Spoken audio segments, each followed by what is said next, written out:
Okay, everybody. Good morning. First things first. It's finally happened. 0 kids in engineering 2 this morning. Period just ended. I think I have a planning period now, which was my first period. Ended up being a planning period. We were down to 2, then 1, and today's 0. So hopefully it's just today, and my buddy comes back, so I'm not alone. Anyhow, a couple things I'm changing up for procedures. I'm going to post this video to Instagram. I'm going to post this video to YouTube. I'll link it. I'm going to send an email with the link of it to this video to all my students. Just need to get these procedures out there. I'm going to write them down, post them. Just want to make sure everybody's clear on this. So, verbally, first things first.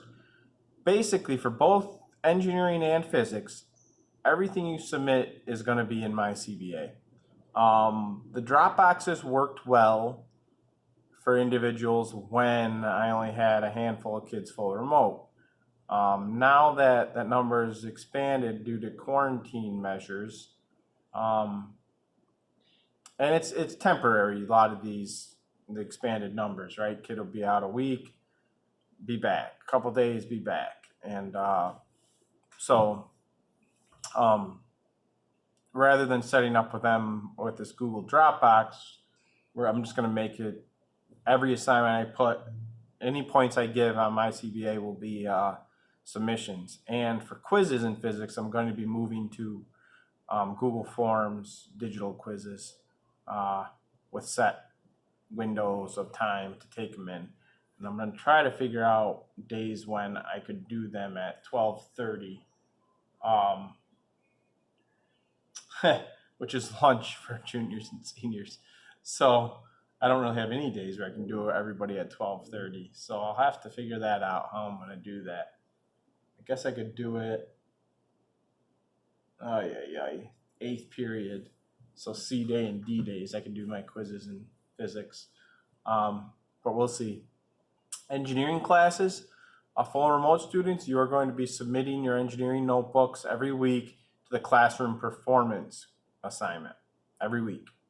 And then also you're going to submit them when to the assignments. Everybody, not just full remote students, hybrid and full remote, you're going to be submitting your engineering notebooks to the individual assignments as I put them in the computer and as they come due. All right, so those of you that are in school hybrid, you don't need to submit your notebooks weekly. I see what you're doing in class, so I know where you're at. But if you're full remote, you absolutely must submit those notebooks weekly to the classroom performance points. And if you don't know how to do the digital engineering notebook at this point, please, you gotta go back to the previous topics. Go to my YouTube channel. There's a few different engineering notebook videos I've made for classes, and you got to get on it. So follow me on Instagram, Harmon Physics CBA. I haven't been posting there much, but if this full remote, these full remote numbers continue to go up, I'll use that more. YouTube channel, Griffin Harmon, Harmon Physics. You can find it. It's linked on your course pages. Get there. Follow me on there. Subscribe to my channel. It's the easiest way to get videos. They're all linked in the topics, of course, also, but it's just more direct to get them from the channel sometimes. It's a little bit easier sometimes for students. Other than that, I hope everybody's healthy and staying safe. One last thing, engineering, STL drop boxes. I put links on your course pages to folders where you will put your exported STL or OBJ files. You might want to download a slicing software. I'll have to make something for Fusion 360. You can slice right in Fusion 360, which is pretty cool, and to see how things look. But for engineering 2, most of you are on PCs at home, so you might want to download Cura from the Ultimaker website. Pretty straightforward. And then you can slice your models to make sure everything looks good before you submit your STL, because if we have an issue when I go to print it, then it's just things are going to get delayed. Things will get delayed because I'll have to correspond with you to have you try to fix it, or to send me your part file to fix. Things will get delayed. It'll be difficult. So If you slice the files at home before you submit your STLs, you can see if they're going to be okay.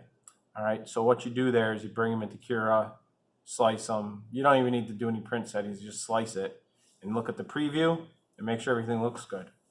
And then don't send me the print file, send me the STL file, the same file that you exported and then put into Cura. Send me that one you exported, and then I can print your stuff. You can pick up your prints from the security desk. You got to give me some time to print them and then get them down there. So it'll be about a day lag time. All right, and I just leave them at the front desk, something like that. Maybe I can put a plastic bin down there. Other than that, hope everybody's staying healthy, staying well. Email me if you have any questions. All right, have a good day.